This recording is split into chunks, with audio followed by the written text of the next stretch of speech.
Bom dia, irmãos amados, graça e paz do Senhor Jesus a todos vocês. Depois de 3 anos, né? Nós estamos aqui de volta. Depois de 3 anos, pandemia e tudo, né? Bem, vamos estender o drapeau, como diz a bandeira, lá, da França. Ao contrário, me ajudem aí. Não sei se a Shirley quer vir aqui também, antes da gente... Obrigado, pastor. Nós vamos cantar um cântico, diz Vase d'argile, né? Grâce infinie, um vaso de argila, um vaso de barro, né? E você vai ter a letra, o Lucas vai acompanhar a gente aí, e tem a tradução, para você acompanhar um pouco.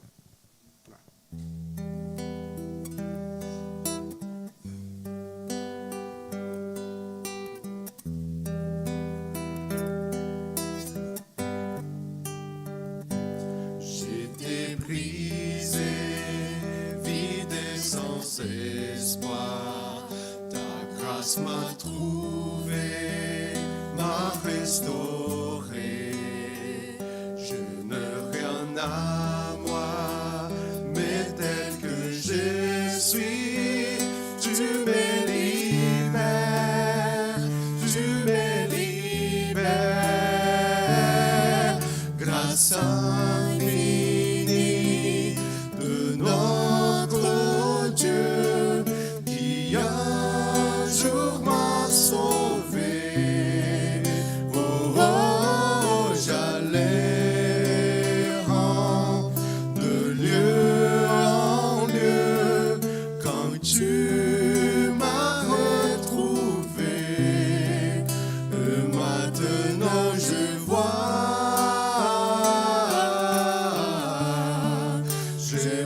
l'amour, la grâce dans tes yeux, donnant ta vie pour moi, me ramener de la mort à la vie.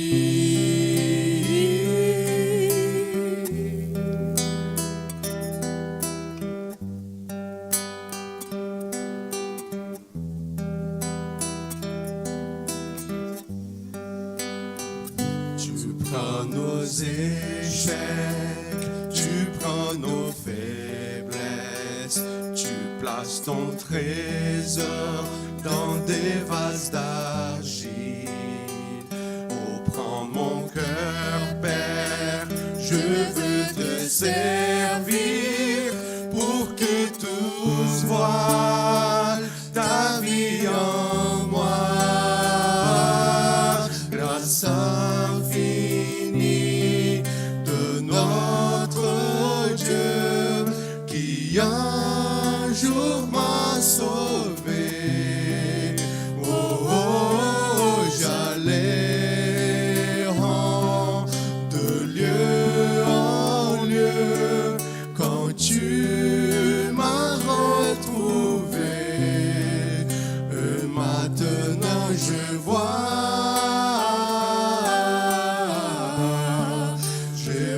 l'amour, la grâce dans tes yeux, donnant ta vie pour moi,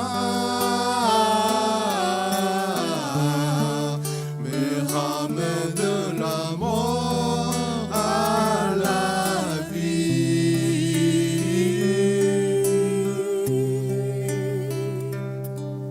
Grâce infinie de notre Dieu qui un jour m'a sauvé. Oh, oh, j'allais de lieu en lieu quand tu m'as retrouvé. Et maintenant je vois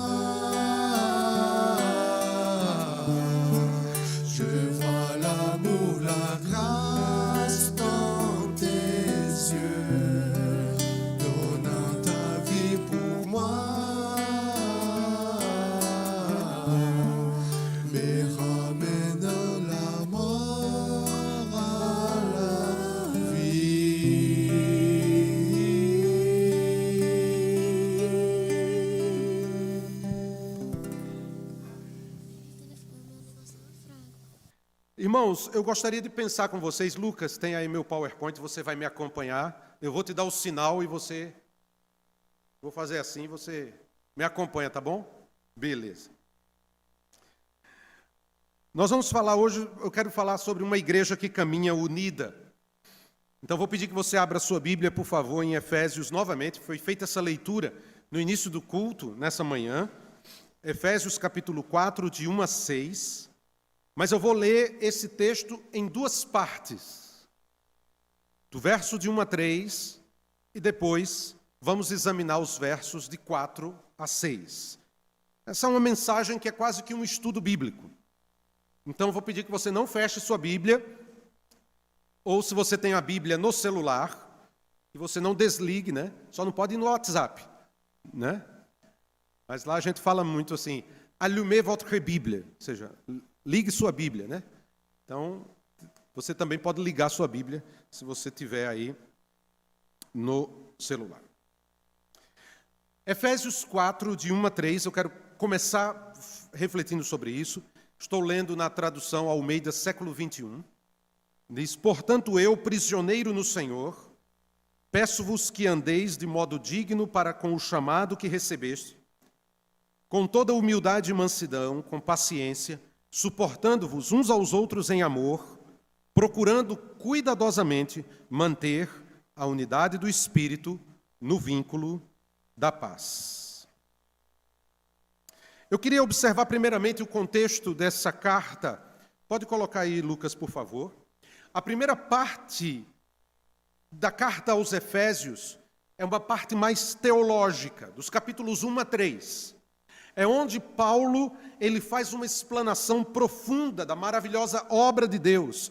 Ele ressalta as bênçãos de Deus em Cristo Jesus, que nos elegeu em Cristo para o louvor da sua glória. E no final do capítulo 1, Paulo ora pela igreja, intercede por ela. No capítulo 2, Paulo mostra qual era a nossa condição antes de Cristo e como fomos salvos pela graça de Deus.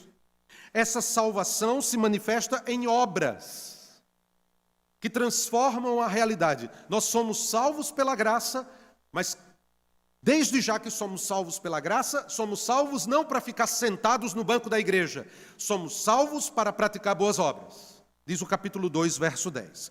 Por isso, através da cruz de Cristo, Deus uniu judeus e gentios, capítulo 2, de 11 a 22, derrubando a barreira da inimizade e fazendo de ambos um só povo. E sendo assim, no capítulo 3, Paulo fala do ministério dele entre os gentios, e ele termina o capítulo 3 orando mais uma vez dos versos 14 a 21. E a partir do capítulo 4 começa a segunda parte da carta, que ela traz um conteúdo muito mais ético, profundo, que vai do capítulo 4 ao capítulo 6. E é nesse contexto que temos que ler quando Paulo diz, andeis de modo digno da vocação para a qual fostes chamados. O que significa isso, irmãos? Significa que o conhecimento que temos, porque do capítulo 1 ao capítulo 3, Paulo faz uma explanação de todas as doutrinas da graça, de tudo aquilo que é importante, que nos salvou, a base bíblica, doutrinária, teológica. Só que Paulo está dizendo o seguinte, o conhecimento tem que impactar a vida, o estilo de vida, ou seja, a verdade é uma verdade relacional. A salvação não é um produto, um tipo de apólice de seguro para a vida eterna. A salvação é arrependimento e fé contínuo com Cristo, ou seja, somos chamados para sermos semelhantes ao nosso Salvador dia após dia. Observe o verso 1 do capítulo 4, por favor. Portanto eu, pode pôr aí, Lucas, por favor. Portanto eu, prisioneiro do Senhor, peço-vos que andeis de modo digno para com o chamado que recebestes. A identificação de Paulo é interessante. Eu, prisioneiro do Senhor. Que coisa interessante. Paulo não é um superstar. Paulo não é alguém que tem os holofotes sobre ele. Ele está preso por causa do Evangelho. Depois ele diz, peço-vos. E é interessante que essa tradução da Almeida século 21 é um pouco branda. Peço-vos. A palavra grega significa exortar, rogar, suplicar. É algo que aponta para a vontade de Paulo, algo caloroso, algo pessoal, algo urgente. Era como se ele dissesse o seguinte: depois de eu ter falado tudo isso, eu o chamo de forma vigorosa. Paulo está pedindo, mas é um pedido que envolve um clamor para uma mudança de atitude. E o que é que ele pede? Vamos observar ainda o verso 1. Ele primeiro diz assim: para que andeis de modo digno. E aí encontramos algo importante. Pode pôr, Lucas, por favor. A unidade se mantém com ações úteis de uma vida que se assemelha a de Cristo. Porque Paulo está pensando na unidade desse corpo, na unidade da igreja. E andar é uma figura de linguagem para um estilo de vida, para um comportamento. Bem-aventurado o homem que não anda segundo o conselho dos ímpios. Ou seja, bem-aventurado o homem que não se comporta, que não tem o mesmo estilo de vida dos ímpios. Se você perceber toda a carta de Paulo, ele usa essa palavra várias vezes. Por exemplo, ele diz que antes nós andávamos como gentios, capítulo 2, verso 2. Mas que fomos salvos e criados em Cristo para as boas obras, capítulo 2, verso 10. De modo que nós não podemos mais andar como antes, capítulo 4, verso 17. Temos que andar em amor, como Cristo nos amou, capítulo 5, verso 2. E temos que andar como sábios e não como tolos, capítulo 5, verso 15. Então esse verbo aparece várias vezes dentro da carta. E sabe o que é interessante? Pode pôr aí. Isso, obrigado, Lucas. Você já está me antecipando. Somos chamados para andar de modo digno. E essa palavra grega é muito interessante porque ela tem a ideia de aquilo que equilibra os pratos da balança. Ou seja, aquilo que é equivalente. Ou seja, andar com dignidade tem a ver com equilíbrio. O crente não tem que ser extremado. Ele tem que ser alguém equilibrado. Andar de modo digno é andar em equilíbrio. Mas ele continua, ainda no verso 1, para que andeis de modo digno do chamado, para com o chamado que recebeste. Pode pôr aí. Isso, obrigado, Lucas. O chamado, queridos, sempre tem a ver com Deus. Então perceba essa frase, andeis de modo digno para com o chamado que recebestes. Quem chama é Deus, não é o homem que vai até Deus. É Deus quem chama o homem. O verbo aí, o chamado que recebestes, é um verbo passivo.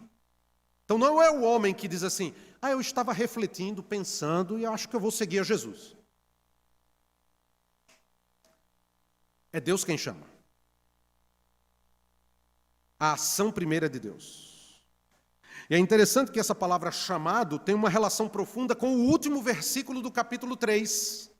Quando Paulo fala de igreja, então há uma relação entre chamado e igreja, porque a palavra igreja no grego significa os chamados para fora. Então há uma relação entre as duas palavras.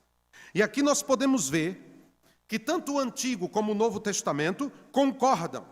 Pode colocar, Lucas, por favor, Quando a Bíblia fala sobre aliança, tanto o Antigo Testamento como o Novo expressam esses três pilares da aliança. O chamado soberano de Deus, a resposta em arrependimento e fé, mas o terceiro pilar é a santidade. Ou seja, Deus quer um povo que reflita o seu caráter. A santidade ética, ou seja, quando agimos com o caráter de Cristo, isso transforma o ambiente onde estamos. Abençoa a igreja. Quando os crentes são santos, produz unidade, produz amor. Por isso, no verso 2, acompanhe, pode colocar verso 2, ele vai dizer, andeis de modo digno para um chamado que recebestes, mas não de qualquer jeito. com toda humildade e mansidão, com paciência, suportando-vos uns aos outros em amor. E aqui encontramos 4 coisas interessantes que apontam para virtudes cristãs que não podem faltar na igreja, para uma igreja que deseja caminhar unida para a glória de Deus. 4 coisas. Vamos lá, Lucas, comigo. Primeira coisa, com toda humildade. E a palavra grega aqui para humildade significa a qualidade de estimar a si mesmo pequeno, mas ao mesmo tempo reconhecendo o poder e a habilidade de Deus. Então, quem é humilde sabe que o que ele faz segundo o poder de Deus, não é dele mesmo. Por isso ele se humilha. Por isso ele baixa a cabeça. Tanto Moisés como Jesus são descritos com essa virtude da humildade. Ser humilde significa colocar Cristo em primeiro lugar, os outros em segundo lugar e a si mesmo em último.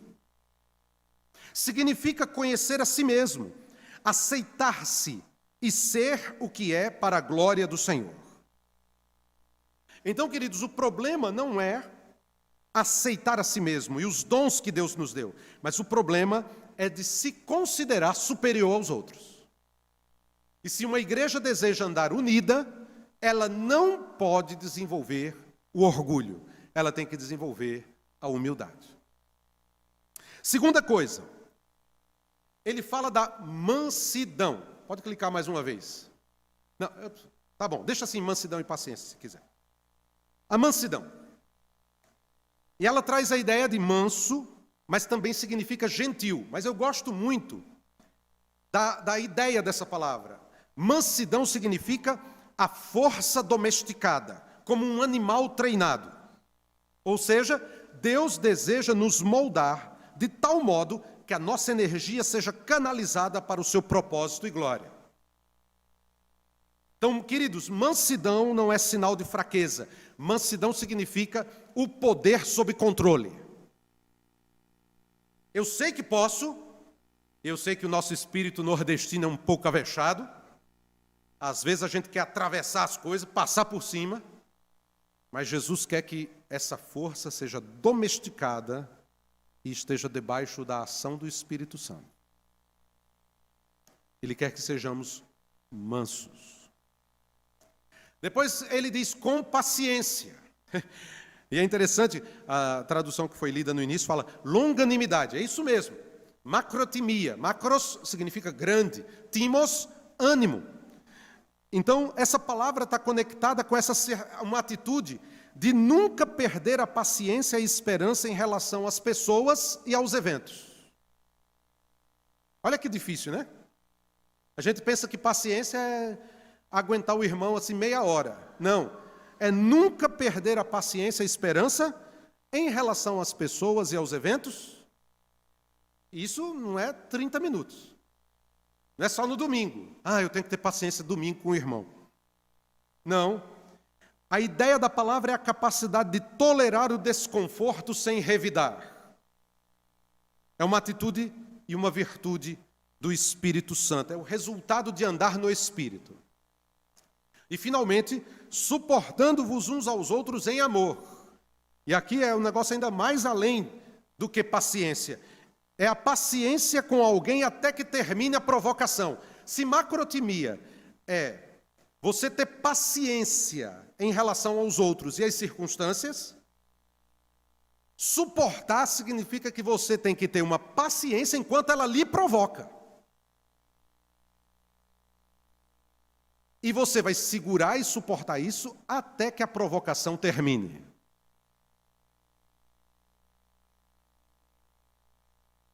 Deus tem paciência com os incrédulos.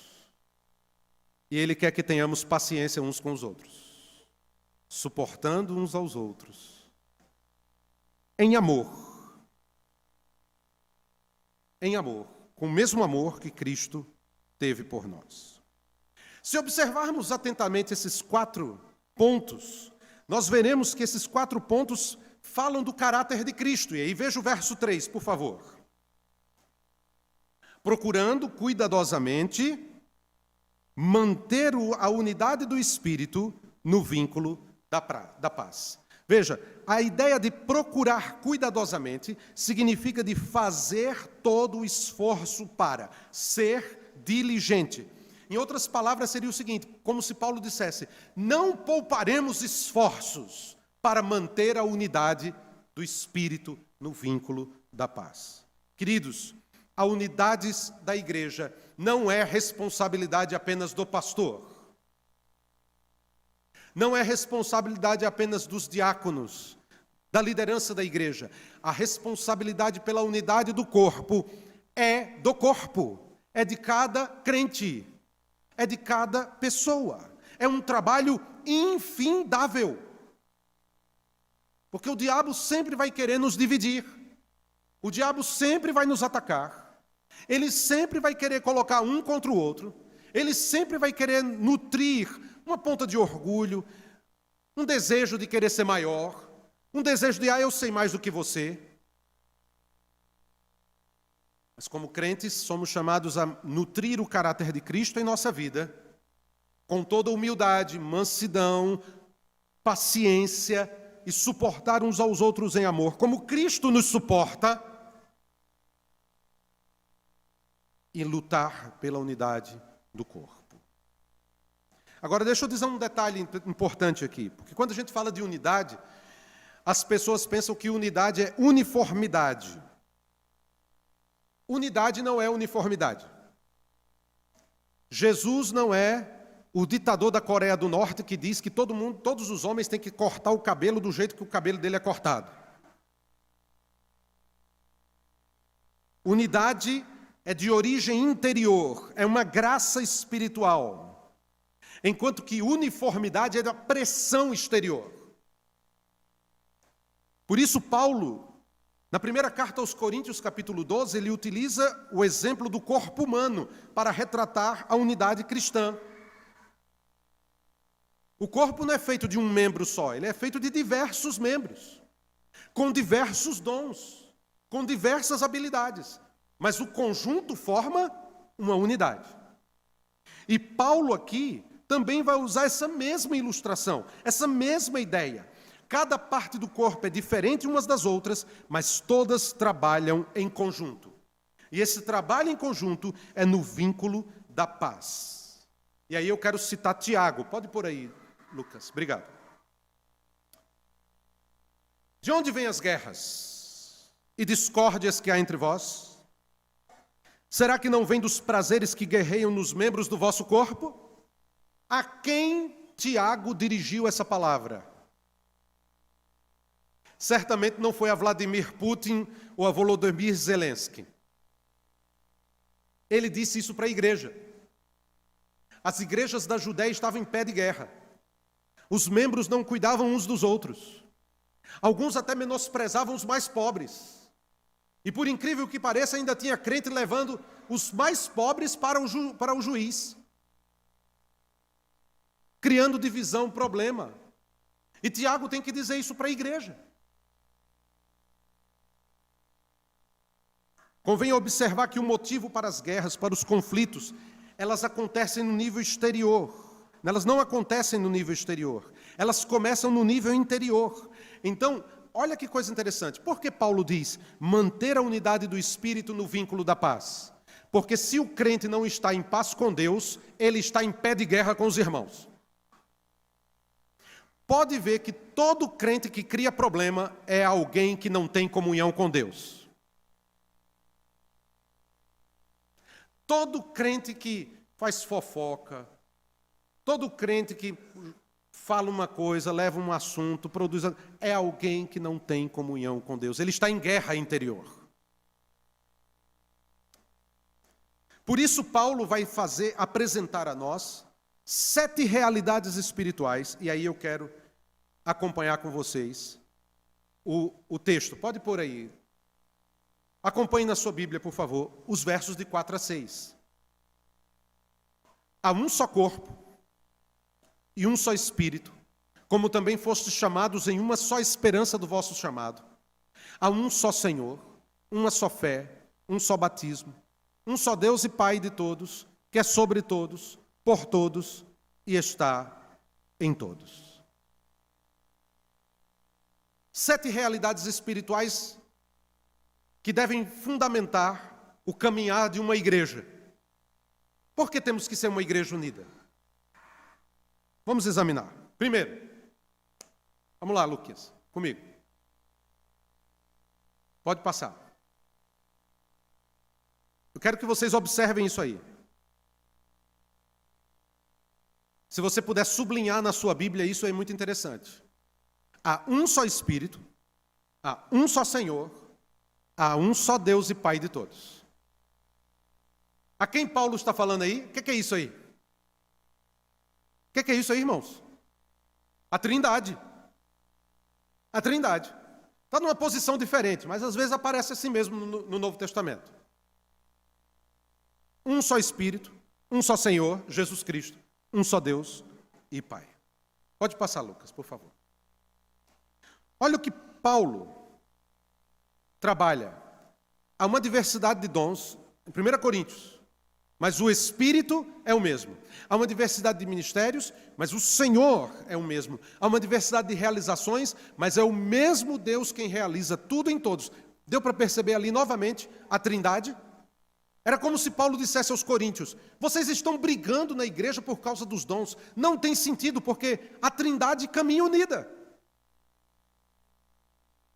Se a Trindade caminha unida, vocês não têm que ficar brigando por causa de dons. Pode passar, querido. Então, a pergunta é essa aí. Se não há divisão na Trindade, por que a igreja estava dividida? Pergunta interessante isso. Vamos lá. Vamos ver as 7 realidades espirituais. Há um só corpo. Um só corpo, queridos, significa o corpo de Cristo, no qual todo cristão é membro, inserido nessa unidade, em sua conversão pelo Espírito Santo. Paulo vai usar essa metáfora frequentemente. E aqui ele não se refere à Igreja Batista Fundamentalista, ele não se refere à Igreja Batista Evangélica de Besançon, ele não se refere a uma igreja presbiteriana, Assembleia de Deus, ortodoxo. Isso aqui é a Igreja Universal. Porque na carta aos Efésios, Paulo não trata da igreja local, ele trata da igreja como corpo místico de Cristo espalhado no mundo. A ênfase está na unidade, e a unidade de todo o povo e de todas as igrejas de Deus no mundo. Então, quando ele diz há um só corpo, ele está falando desse corpo de Cristo espalhado no mundo, que é formado por pessoas que foram regeneradas pelo poder do Espírito.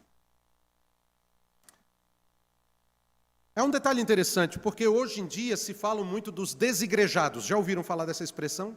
Os desigrejados. Gente que diz assim: eu sou crente, mas eu não vou na igreja. Ou, eu sou crente, mas eu sou crente do corpo de Cristo no mundo. Eu não quero estar numa comunidade local. Queridos, às vezes eu não questiono o sentimento dessas pessoas, porque eu sei que algumas pessoas ficaram decepcionadas com a igreja. E igreja decepciona mesmo. Igreja não é lugar de gente perfeita, não. Tinha que ter uma placa na frente da igreja: proibida a entrada de gente perfeita. Igreja não é lugar de gente perfeita. E na igreja acontecem problemas mesmo. Mas eu questiono a fragilidade da fé dessas pessoas, porque quem caminha com Cristo não olha para os defeitos da igreja. É Cristo quem santifica a sua igreja, não é o ser humano que santifica a sua igreja. Quando alguém fala assim: eu sou membro do corpo universal de Jesus, isso é uma mentira, isso é uma falácia. Porque é na comunidade local que você aplica os dons do Espírito, e é na comunidade local que você cresce com os irmãos. Porque assim como um ferro afia um outro ferro, assim um irmão afia o outro irmão. E tem uns irmãos que são uma lixinha mais grossa, e lixa a nossa vida e nosso caráter. A gente às vezes fala assim: Senhor, não aguento mais esse irmão. Aí Jesus vai põe ele mais pertinho ainda. Porque como é que você vai crescer no caráter de Cristo sem aquela lixa abençoada? Na pandemia, a gente teve que fechar a igreja. E eu me lembro que na segunda semana de março, nós tivemos que fechar tudo. Na França fechou tudo. Nós não podíamos sair de casa. E aí eu liguei para o pastor e disse, pastor, porque na França, tecnologia, essas coisas, é um pouquinho meio atrasado. E eu falei, pastor, o senhor preparou alguma coisa para domingo? Isso era terça-feira, estava tudo fechado. Ele disse, não preparei nada não. Eu posso preparar alguma coisa e mandar para os irmãos domingo? Pode sim. Aí o Natan me ajudou, a gente arrumou um quartinho lá, fizemos um mini estúdio, peguei umas músicas do YouTube lá, no programa lá, fiz uma mensagem de 10 minutos, fizemos uma introdução, conclusão, tudo, um culto, como se fosse um programa de TV, 30 minutos. E no domingo de manhã, eu coloquei no YouTube, e aí no domingo de manhã mandamos o link, e aí todos os crentes que estavam todo mundo fechado dentro de casa, pôde assistir o culto lá. E aí dali a gente começou a fazer culto online. O pastor na casa dele, eu na minha casa, o outro irmão coordenando lá, e foi lá. Mas muitas igrejas lá na França, por exemplo, que tiveram que fazer isso, alguns irmãos, quando começaram a voltar aos cultos presenciais, alguns começaram a dizer assim, eu não vou não. Vou ficar em casa. Vou cultuar a Deus em casa, de pijama. Porque o culto lá é de manhã, não tem culto à noite. Então eu fico aqui com minha taça de café, comendo meu brioche, de pijama, sentado no sofá e vou assistir o culto. A gente diz que é o crente de pijama. Deixa eu dizer uma coisa, principalmente quem está acompanhando a gente aí pela internet. Onde não há ajuntamento, não há igreja. Não existe culto virtual. E graças a Deus na igreja, nós não tivemos esse problema, mas nós sabemos de outras igrejas que começaram a ter problemas, porque as pessoas não queriam mais voltar para participar da comunhão da igreja. E lá, por exemplo, nós fazemos a ceia do Senhor todo domingo. Então, esse momento de comunhão, de estar junto, de participar, de crescer, muitas igrejas estavam tendo problemas.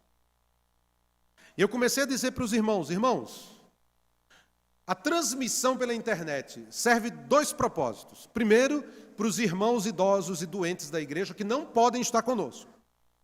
Segundo, para evangelizar aqueles que não conhecem a igreja, que porventura entram lá no site e tudo, quer assistir o culto da igreja e quer ter um contato, para saber como é que é essa igreja. Fora isso, não existe culto virtual. Culto é presencial, é gente com gente, caminhando junto.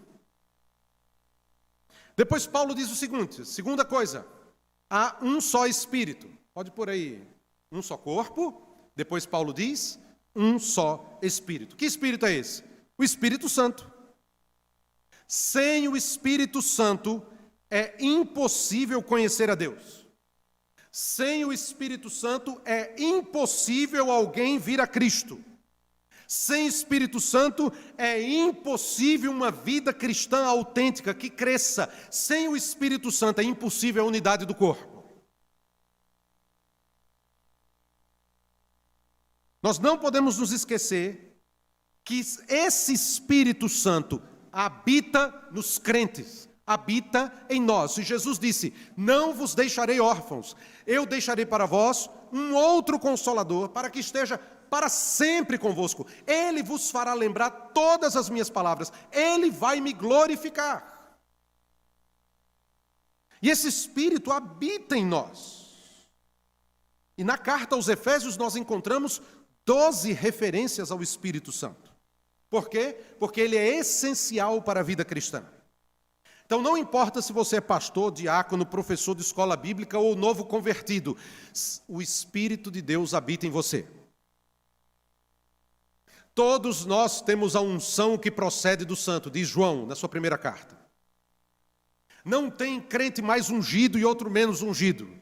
O Espírito é o mesmo. Atua em todos. Há um só Espírito. Terceira coisa. Uma só esperança do vosso chamado. A pergunta que eu faço é, que esperança é essa, irmãos? Trata-se da vinda gloriosa do nosso amado Senhor Jesus Cristo, que vai levar o seu povo ao céu. O Espírito Santo habita em nós. Ele é a garantia dessa promessa maravilhosa. Efésios capítulo 1, verso 13 e 14. Ele é o selo e penhor da nossa herança. E Paulo sugere que o cristão, consciente da existência de um só corpo, que anda num só espírito, aguarda a volta do seu Senhor, que promoverá a paz e não o tumulto. Isso é muito interessante, irmãos, porque no céu não haverá o bairro batista, não haverá o bairro presbiteriano, o bairro ortodoxo e o bairro pentecostal. Na Jerusalém atual, a Jerusalém velha tem 4 bairros: bairro ortodoxo, bairro armênio, bairro judeu e bairro muçulmano. Mas na Nova Jerusalém não haverá divisão. Porque temos todos uma só esperança. Se temos o mesmo Espírito, não tem que haver divisão entre nós, porque o Espírito de Deus que habita em mim, habita em você. É o mesmo. E se nós temos uma mesma esperança, não tem que haver divisão entre nós, porque vamos habitar no mesmo lugar. Porque muitas vezes algumas igrejas passam problemas, porque muitos crentes perderam essa esperança escatológica do reino de Deus, desse reino que não vai ser feito aqui, desse reino que não vai ser construído pela força do homem. Cada um de nós, como crentes em Cristo, temos uma esperança escatológica. Irmãos, nós somos peregrinos nessa terra. Eu vejo crentes dizendo assim, não, porque a igreja tem que reinar nesse mundo. A igreja não tem que reinar nesse mundo, quem tem que reinar é Cristo. E Ele reina já, e Ele reinará quando Ele vier com seus santos anjos e trouxer a sua igreja junto. Isso não vai ser da nossa força, não. Eu fico extremamente triste quando vejo crentes que perderam em suas vidas essa esperança escatológica de um reino que é aqui, que já existe, mas que ainda vai se cumprir. E que quer a força impor a igreja no mundo. A igreja, ela caminha. Fique tranquilo, irmãos. A perseguição já começou. A tribulação já começou. O juízo de Deus vai começar pela igreja, diz 1 Pedro capítulo 4. E se começa pela igreja, o que é que vai ser do mundo?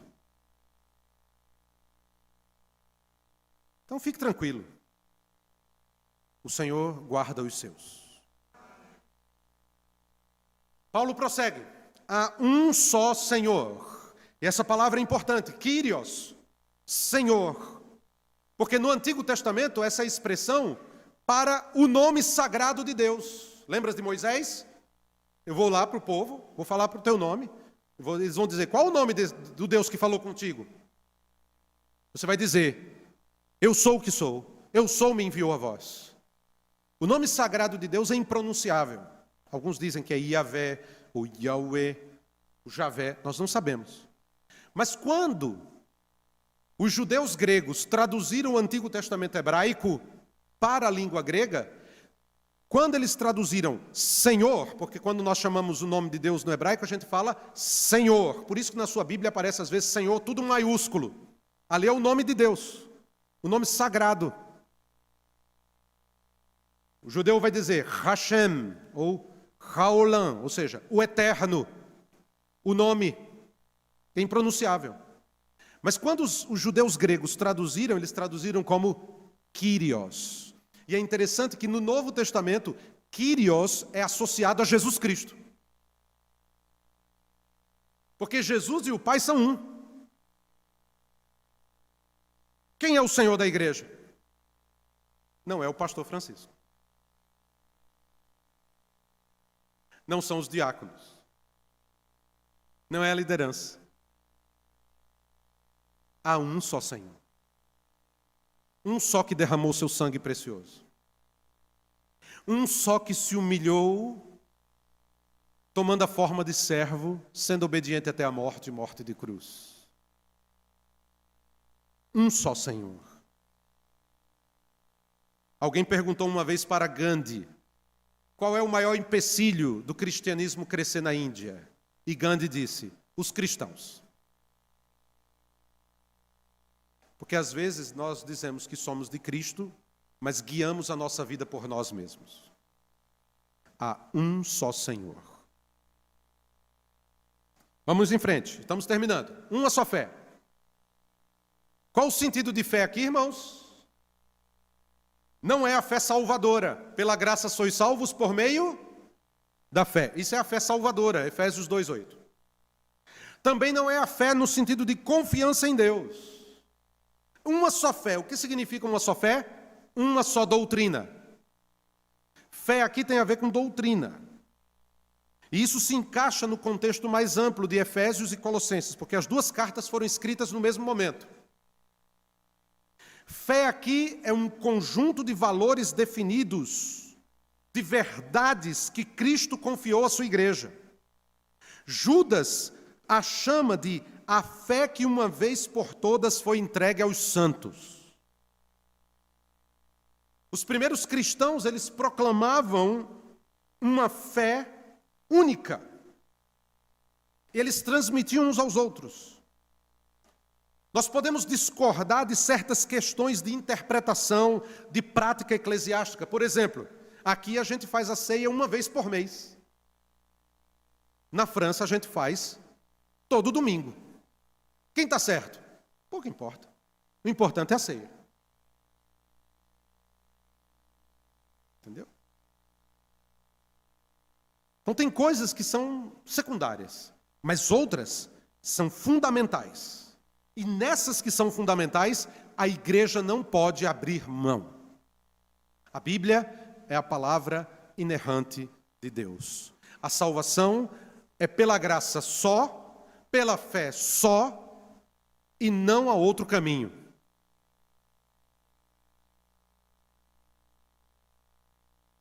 Quando a igreja se reúne numa só doutrina, não há divisão.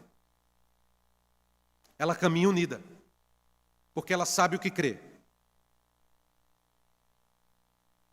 Um só batismo. Que batismo é esse? Aspersão ou imersão? Nada disso. Esse batismo é o batismo do Espírito. 1 Coríntios 12:13. Antes de sermos batizados na água, somos batizados no Espírito. E esse batismo no Espírito acontece na conversão. Não há conversão sem você ser mergulhado no Espírito. Batismo no Espírito é algo que não se repete. Ele é uma vez só. A palavra de Deus diz que temos que ser continuamente cheios do Espírito. Nós podemos pedir diversas vezes para sermos cheios do Espírito, mas o batismo no Espírito ocorre uma única vez. Um só batismo é o batismo do Espírito. E finalmente ele diz, um só Deus e Pai de todos. Que coisa linda isso aqui. E eu quero terminar com essa análise disso aqui, porque é muito profundo. Em um certo sentido, todos os seres humanos têm um relacionamento com Deus, porque Deus criou todos os seres humanos à sua imagem e semelhança. Mas aqui, o contexto de Paulo, ele não está dizendo Pai de todos, no sentido de que todos os seres humanos são filhos de Deus. Isso é universalismo.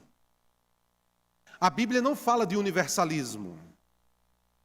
Ele não está falando de Pai de todos, no sentido de que todos os seres humanos.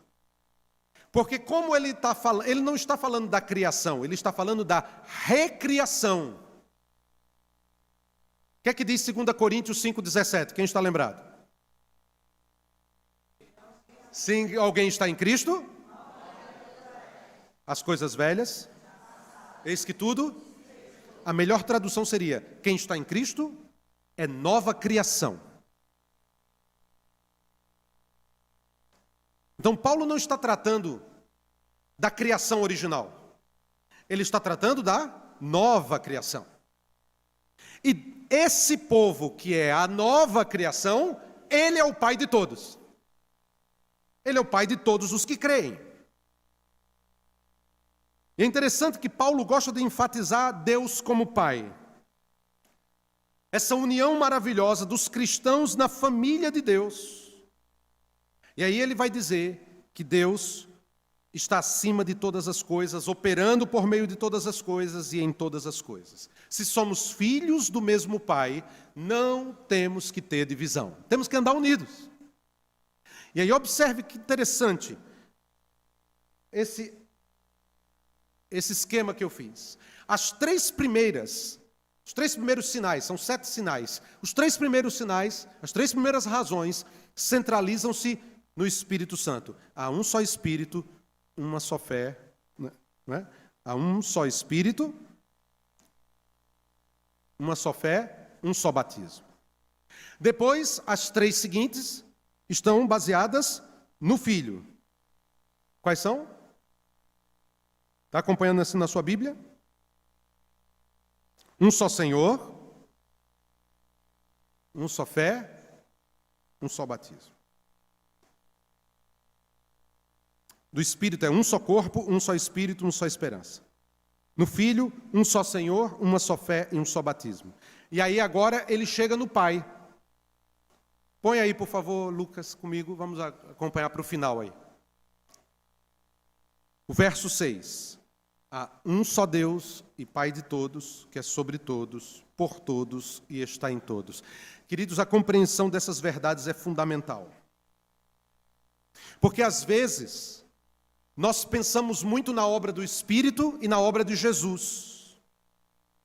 Mas nós deveríamos pensar o seguinte: o Espírito Santo nos leva ao Filho e o Filho glorifica o Pai. O principal desejo e propósito do Filho é glorificar o Pai. E aí nós não podemos parar na obra do Espírito e do Filho. Nós temos que pensar de que tudo aquilo que o Espírito faz em nós, para o Filho, para que o Filho glorifique o Pai, tem que ter o objetivo supremo de glorificar a Deus. Por quê? Veja o que diz Pedro. Pode pôr, Lucas.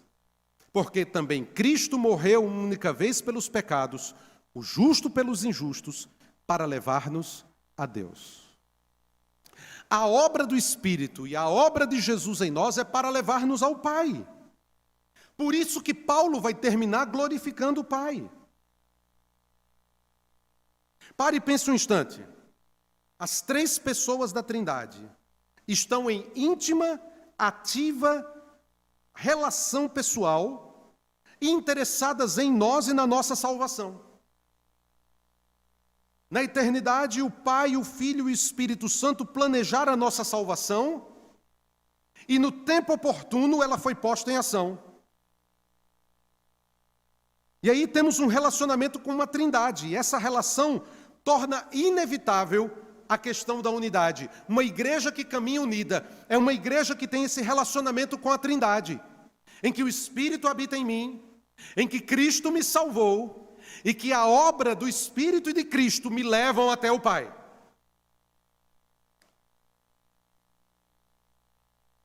Observando esses 7 aspectos, nós podemos compreender melhor essa frase final de Paulo. Pode pôr aí, por favor, Lucas.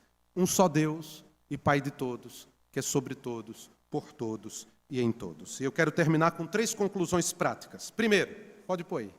O primeiro é o seguinte: o fim e objetivo da salvação é trazer-nos para Deus. Você não foi salvo para ser membro da igreja e ficar sentado na igreja e vir domingo, quarta-feira, participar de algumas atividades.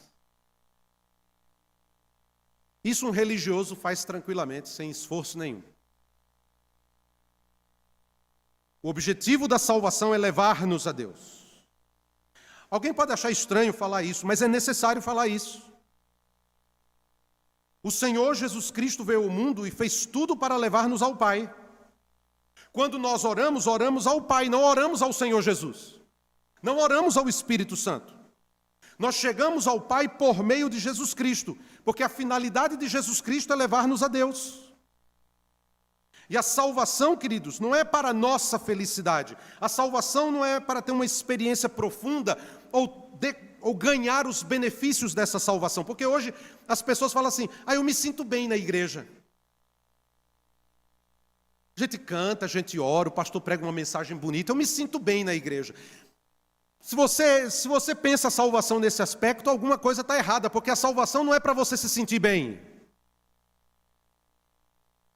Você foi salvo para ser levado até o Pai. É diferente. A finalidade última é a nossa reconciliação com Deus. É nisso que o cristianismo difere de toda e qualquer religião do mundo ou seita. Uma vez, um dos meninos me perguntaram isso. Qual a diferença do cristianismo das outras religiões? A gente tem muito contato com islâmicos, com muçulmanos. E eu disse, essa é a diferença.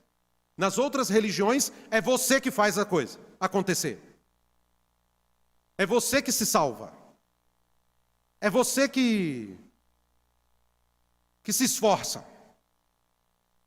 Para o muçulmano, é você que faz a jihad. Jihad é isso, é esforço. No cristianismo, é a graça de Deus. Porque a doutrina cristã começa em Deus e leva tudo para Deus, porque há um só Deus.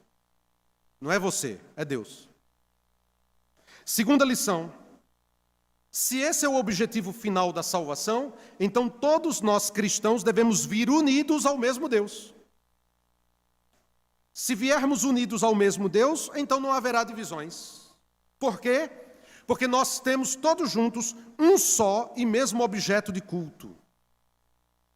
Em Efésios 2,18, Paulo diz que judeus e gentios têm acesso ao Pai pelo mesmo e único Espírito. Já imaginou dois grupos diferentes como esse? O judeu que é tudo assim, eu não posso tocar nisso aqui porque se estiver impuro. E o grego faz de qualquer jeito. Agora imagine esses dois grupos dentro da igreja.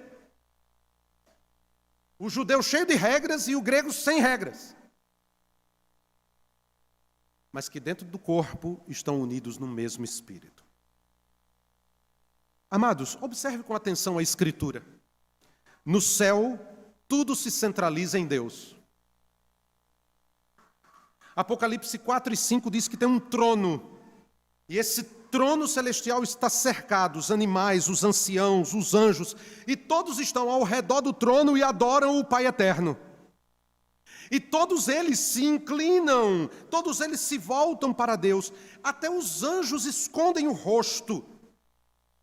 No céu há uma perfeita harmonia. Por isso que o céu é um lugar perfeito, porque não tem divisão, não tem desunião. Tudo é uníssono, tudo é em plena harmonia. Deus é tudo e todos o adoram. Todos se prostram diante dele, porque ele é o centro da atenção. E diante disso, Paulo está lembrando aos irmãos que diante da glória desse Deus, tudo mais é insignificante. Tudo mais é insignificante. Nós adoramos um único Deus, fazemos tudo juntos. E o que fazemos, fazemos para a sua glória e louvor. E finalmente, como filhos de Deus, a nossa unidade se firma na consciência da grandeza de Deus. Observe a frase, pode pôr aí, Lucas. Deus é sobre todos, por todos e está em todos. Irmãos, Paulo não escrevia de qualquer maneira. Isso não é porque faltou palavras para ele disse, eu vou repetir todos aqui.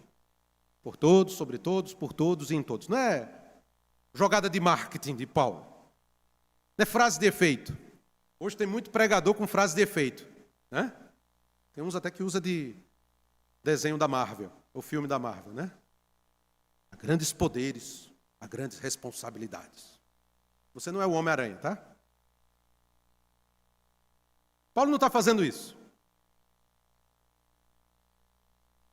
Cada frase aí tem um sentido para ressaltar a grandeza de Deus. E quando os crentes começam a meditar nessa grandeza de Deus, aí tudo fica simples. Porque não tem ninguém maior do que o outro. Está resolvido o problema.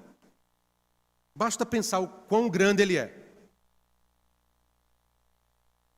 Deus é o Pai sobre todos, no sentido de que Ele está acima de todos. É uma referência da supremacia de Deus. E nesse caso, a igreja tem que estar sujeita a Ele. Então, amados, vamos aprender isso. Eu e você, nós não mudamos a igreja. Nós não mudamos a igreja. Fomos salvos por pura graça. Foi Ele quem planejou isso segundo a boa determinação da sua vontade. Portanto, se há um só Deus e Pai de todos, que é sobre todos, Ele tem como plano final reunir todas as coisas em Cristo. Porque aquilo que o pecado dividiu, em Cristo, tudo é unido. Por isso que Ele é o Pai sobre todos. Mas Ele também é por todos. E aqui a descrição é da sua providência. Porque é Deus quem permeia toda a vida da igreja. É Deus quem sustenta a igreja. Como disse a Shirley, veio a pandemia, mas a igreja de Jesus pode fechar as portas, mas ela estará sempre aberta. A igreja está viva. É o poder de Deus que trouxe a igreja à existência, e é o poder de Deus quem vai manter a igreja até o fim. Olha como é lindo a forma como Paulo fala, pode pôr aí, Lucas, da igreja.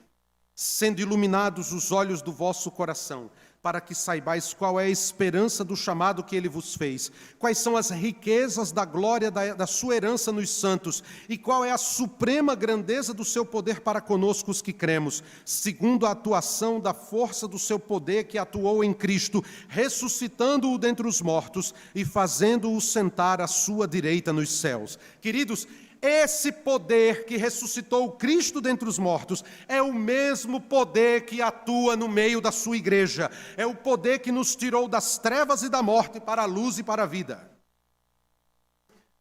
Nenhuma pessoa seria salva a não ser pelo poder de Deus. E finalmente ele diz que Ele é o Pai que está em todos. Não é espetacular isso? Saber que Deus Pai, Deus Filho e Deus Espírito Santo está em todos os crentes? Olha o que Paulo diz em Efésios 2. Pode pôr aí, Lucas, por favor. Isso é para nós.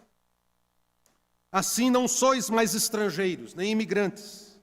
Pelo contrário, sois concidadãos dos santos e membros da família de Deus, edificados sobre o fundamento dos apóstolos e dos profetas, sendo o próprio Cristo Jesus a pedra principal da esquina. Nele o edifício inteiro, bem ajustado, cresce para ser o templo santo do Senhor, no qual também vós, juntos, sois edificados para a morada de Deus no Espírito. O que significa isso? Pode pôr aí, Lucas. Que a igreja é a habitação de Deus. Ele habita nela, portanto, Ele habita em nós. Jesus já tinha dito isso. Vamos ler juntos esse versículo? Você consegue ler comigo, por favor? Se alguém me amar, obedecerá a minha palavra, e o meu Pai o amará, e viremos a Ele, e faremos nele morada. Isso é muito precioso, pois não podemos contemplar essa beleza e essa glória sem sermos um só povo. Quando a igreja caminha unida, consciente de que Deus habita em nós, nós contemplamos essa glória. Por isso Jesus vai dizer o seguinte: para que todos sejam um. Jesus orou por nós, irmãos. Vou dar uma pausa aqui. Jesus orou por você e por mim. Nós estamos a milhares de quilômetros, mas em Cristo somos um só povo. E Ele orou por nós. Lá no Getsemane Ele orou por nós, para que todos sejam um, assim como Tu, ó Pai, és em mim e eu em Ti, que também eles estejam em nós, para que o mundo creia que tu me enviastes. Eu lhes dei a glória que me deste, para que sejam um, assim como nós somos um. Eu neles e tu em mim, para que eles sejam levados à plena unidade, a fim de que o mundo reconheça que me enviaste e os amaste, assim como me amaste. O resultado disso é simples, pode pôr aí, e eu termino aqui. A mútua cooperação será preciosa e teremos êxito na missão. A igreja unida, caminha unida, partilha unida os dons e talentos, guiado pelo mesmo Espírito, ela será uma bênção no mundo. Uma bênção, terá êxito. Agora deixa eu explicar o que é êxito, irmãos. Êxito não é sucesso numérico. A igreja na Coreia do Norte é uma igreja de êxito, mas os crentes estão morrendo. A igreja no Irã, ela tem muito êxito, mas tem muitos que estão presos. Na Nigéria, muitos crentes estão sendo mortos na hora do culto, queimados, fuzilados, decapitados, mas eles têm êxito. Paulo teve êxito, mas foi decapitado. Pedro teve êxito, mas foi crucificado. Às vezes a gente pensa que ter êxito é ter uma igreja muito grande, numerosa. Pode ser também. Nada contra números. O Senhor pode fazer uma obra do Espírito aqui, afluir gente aqui, sedenta de Deus, e se converter, e o pastor batizar 30, 40, 50 pessoas, porque o poder do Espírito é livre, ele não se prende às nossas regras. Mas, em geral, nós não podemos analisar êxito de um ponto de vista humano. Nós temos que examinar êxito do ponto de vista de Deus. E o êxito para Deus é de que a sua igreja caminhe sob o senhorio de Cristo, unida no Espírito, para a glória do Pai. E quando fazemos isso, Deus nos abençoa. Deus traz os seus, aqueles a quem Ele chamou antes da fundação do mundo. Que Deus os abençoe e possamos juntos caminhar no mesmo Espírito, em nome de Jesus, para a glória de Deus. Vamos orar. Pai, nós queremos te agradecer, Senhor, pela tua palavra. Nós te pedimos em nome de Jesus que o Senhor continue abençoando esta amada igreja. Que ela caminhe unida no mesmo propósito, no mesmo objetivo. Que cada crente seja levado a ti, ó Pai. E que a obra que Jesus Cristo fez possa crescer cada dia através da ação do Espírito Santo em cada coração, para que através da santificação que vem da tua palavra, do teu Espírito, cada crente aqui possa ser o sal da terra e a luz do mundo, e te glorifique através de boas obras. Em nome de Jesus. Amém.